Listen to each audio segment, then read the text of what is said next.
इस क्वेश्चन में बच्चों दो कॉन्सेप्ट अपने को पता होने चाहिए कि एक फुल्ली चार्ज जो कैपेसिटर होता है वो ओपन सर्किट के जैसे काम करता है, पहला कॉन्सेप्ट। और दूसरा कॉन्सेप्ट है करंट डिवीजन रूल का। तो वो जब मैं क्वेश्चन करूँगा तो voltage and current division rule दोनों आपको बता दूंगा, ठीक है, क्वेश्चन के ड्यूरेशन में। अब देखो इसमें क्वेश्चन क्या है, एक 16 ओम के वायर को स्क्वायर के फॉर्म में बेंड कर दिया गया, ठीक है, ऐसा। अब एक साइड के अक्रॉस एक बैटरी लगा दी गई है, ठीक है, और उस बैटरी का कुछ इंटरनल रेजिस्टेंस भी है जिसको आप ऐसा शो करते हो। तो ये 9 वोल्ट की बैटरी है और ये इसका इंटरनल रेजिस्टेंस 1 ओम का है। अब इसमें क्या लिखा हुआ है कि एक 4 माइक्रोफैरड का कैपेसिटर भी कनेक्टेड है डायगोनल के क्रॉस। तो आप कोई सा भी डायगोनल कनेक्ट कर दो, ठीक है, आंसर में डिफरेंस आएगा नहीं। तो पहली बात तो 16 ओम को 4 पार्ट्स में हमसे बांटने को बोला गया है, तो ये सब के सब हो गए 4 ओम। अब मुझे पूछा गया है कि एनर्जी स्टोर्ड कितनी होगी कैपेसिटर में। तो पहली बात तो इसको अगर माइक्रो सेकेंड का भी टाइम मिल जाता है कैपेसिटर को तो ये फुल्ली चार्ज हो जाता है, मतलब ओपन सर्किट हो जाता है। तो इसका मतलब पहली बात तो ये ओपन सर्किट हो गया है कैपेसिटर। अब उसके क्रॉस मुझे वोल्टेज निकालना है। तो सपोज़ अगर मैं लिखता हूँ ए इसको, ये बी और ये सी और ये डी, तो अल्टीमेटली मुझे अगर बी और डी के बीच में पोटेंशियल डिफरेंस मिल जाए तो मैं क्या लगा दूंगा बच्चों, हाफ सी वी स्क्वायर लगा दूंगा। बस इतना ही चाहिए मुझे बी और डी के बीच में पोटेंशियल डिफरेंस। अब देखो ये मुझे डायरेक्टली दिख रहा है कि ये 4 और 4 एक साथ एक ही ब्रांच में कनेक्टेड है, ठीक है, सेम करंट जाएगी दोनों से, मतलब बोथ आर इन सीरीज़। तो मैं जब इसका रीस्केच करूँगा, मतलब अपने हिसाब से मैं इसको थोड़ा इजी वे में ड्रॉ करूँगा, तो यहाँ 9 वोल्ट की बैटरी है, 1 ओम का रेजिस्टेंस है, और सारे पॉइंट्स हम लोग मार्क करते जाते हैं, ठीक है। अब देखो ए से डी तक जाना है मुझे। ए से डी तक जाने में एक तो डायरेक्टली 4 ओम का रेजिस्टेंस कनेक्टेड है, ये वाला 4 ओम का, तो मैं उसको लगा देता हूँ यहाँ पे 4 ओम का रेजिस्टेंस, ठीक है, ए और डी के बीच में। अब ए से डी तक जाने में एक और रास्ता है जिसमें मुझे मिलेगा बी 4 ओम क्रॉस करने के बाद। तो ये 4 ओम लगाया मैंने और मैं बी पे हूँ, यहाँ ये बी है। अब बी से डी के बीच में आपने देखोगे हमने क्या डिसाइड किया कि ये 4 और 4 दोनों सीरीज़ में है, मतलब 8 ओम के रेजिस्टेंस है, ओके। तो यहाँ 8 ओम मैंने कनेक्ट कर दिया, तो 4 से 3 रजिस्टर हो गए क्योंकि 4 और 4 को मैंने 8 कर दिया। अब मेरा काम क्या है, ठीक है, ये हो गया 4 ओम और ये हो गया 8 ओम। अब ये 4 ओम का रजिस्टर इधर कनेक्टेड है। अब बी और डी के बीच में अगर मुझे पोटेंशियल निकालना है तो थोड़ा ध्यान से देखना, अगर ये नहीं होता बच्चों, ये 1 ओम का रेजिस्टेंस नहीं होता तो मैं डायरेक्टली 9 वोल्ट को यहाँ 1:2 के रेशियो में डिवाइड कर देता। बट अब यहाँ पे इंटरनल रेजिस्टेंस भी है, तो पहले मुझे पूरे सर्किट का इक्विवेलेंट रेजिस्टेंस निकाल के ही प्रोसीड करना पड़ेगा, ठीक है।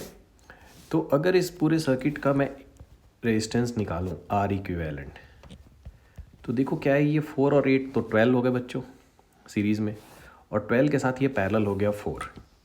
तो 12 parallel 4 along with series in series with 1 ohm। तो 12 पैरेलल 4 होता है 12 इंटू 4 अपॉन 12 प्लस 4, बेसिकली वो 3 होता है, और 3 प्लस 1 और आपने ऐड कर दिया तो ये हो गया टोटल 4 ओम का रेजिस्टेंस। तो नेट करंट जो यहाँ से सप्लाई हो रही है, यहाँ से ये जो बैटरी सप्लाई करेगी नेट करंट, उसके लिए तो 9 वोल्ट की ये बैटरी है, और वोल्टेज अपॉन रेजिस्टेंस करोगे तो ये 4 ओम का रेजिस्टेंस है, तो 9/4 एम्पियर टोटल करंट जा रही है। अब मेरा क्वेश्चन क्या हुआ कि 9/4 एम की करंट जा रही है इधर से, ठीक है। अब इस बैटरी का ज़्यादा काम है नहीं, ऊपर 4 ओम है, उसके साथ 8 ओम है, मतलब टोटल 12 ओम है, इधर है 4 ओम। आप ऐसा समझो यहाँ से करंट अगर जा रही है आई, ठीक है, इसको 2 पार्ट्स में मुझे बांटना है। ऊपर वोल्टेज चाहिए तो मैं इसको लिखूँगा I1 और इसको मैं लिखूँगा I2। यहीं पे मैं आपको इंट्रोड्यूस करा दे रहा हूँ करंट डिवीज़न रूल क्या होता है। वैसे कई बच्चों को ये पता भी होगा कि अगर इधर से करंट I आ रही है, ऊपर रेजिस्टेंस R1 है, नीचे R2 है, तो R1 से जो करंट जाती है जिसको आप I1 बोलते हो, उसकी जो वैल्यू होती है वो होती है R2/R1 प्लस R2 इंटू आई। तो याद रखना है कि यहाँ 1 के साथ 2 होता है। 1 वाले में R2 ऊपर आता है और 2 वाले में R1 ऊपर आता है। क्यों? क्योंकि पैरेलल में वोल्टेज सेम है, तो करंट जो है इन्वर्सली प्रोपोर्शनल टू रेजिस्टेंस आती है। ये देखो, वोल्टेज पैरेलल में दोनों रेजिस्टेंस के लिए सेम है, तो ये इन्वर्सली प्रोपोर्शनल आ रहा है आर के, इसलिए I1 में R2 आता है और I2 में R1 आता है। और ये पैरेलल में लगाना है आपको। सीरीज़ में आप वोल्टेज डिवीज़न रूल लगाते हो और वहाँ डायरेक्टली प्रोपोर्शनल आता है। तो अगर मैं इसको लगाऊं तो ऊपर करंट I1 जा कितनी रही, नीचे वाला पूरा पार्ट R2 है, तो ये 4, और ऊपर वाला अगर मैं यहाँ पे टोटल रेजिस्टेंस लिखना है ऊपर और नीचे का सम, तो आएगा 12 + 4, सो R2/R1 प्लस R2 ऐसा, ठीक है, into total current. Total current अभी आपने निकाला है 9/4, तो यहाँ से आपको मिल गया करंट कितनी आ रही है, 9/16 एम्पियर की करंट आ रही है। इस ब्रांच में 9/16 जा रही है दोनों रेजिस्टेंस से। अब मुझे याद करो, ये वाला पॉइंट था B और ये था D। मेरा पर्पस अल्टीमेटली था कि B और D के बीच का पोटेंशियल निकालना है, क्योंकि B और D के बीच में ही कैपेसिटर कनेक्टेड है और वो फुल्ली चार्ज था, इसलिए आपने इसको कर दिया रिमूव। ठीक है, ये कुछ ऐसा हो गया है कि बेसिकली यहाँ पे, ठीक है, ये ऐसा वर्क कर देता है ओपन सर्किट के जैसा, ऐसी वायर और ऐसी वायर, तो इसमें कोई करंट जाती नहीं, ओपन सर्किट इसको आप ऐसा बोलते हो। तो आपने उसको रिमूव किया और B और D के बीच में आपको पोटेंशियल डिफरेंस चाहिए। ठीक है, तो वो पोटेंशियल VBD अगर मैं निकालूं तो V = IR ओम्स लॉ से क्या होगा, I × R। I का मतलब I1 और R का मतलब 8।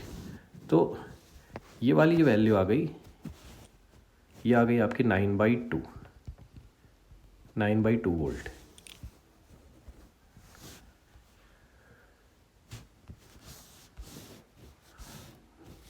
अब क्वेश्चन में मुझसे पूछा गया है इसके अंदर एनर्जी कितनी स्टोर्ड होगी माइक्रो में, तो एनर्जी सिंपली ½ CV² होती है। अब कैपेसिटेंस जो था इस कैपेसिटर का वो 4 माइक्रो था, तो आपने लिखा ½ × 4 माइक्रो और ये 9/2 का होल स्क्वायर मतलब 81/4। तो ये तो पूरा कैंसिल हो गया। 81 माइक्रो/2 इज़ योर आंसर, और आपसे वही x की वैल्यू पूछी गई है, तो 81/2 को अगर आप x/2 से कंपेयर करोगे तो ये x इज़ 81 है ना, x/2 से कंपेयर करोगे तो x की वैल्यू आ गई 81 and that is your answer.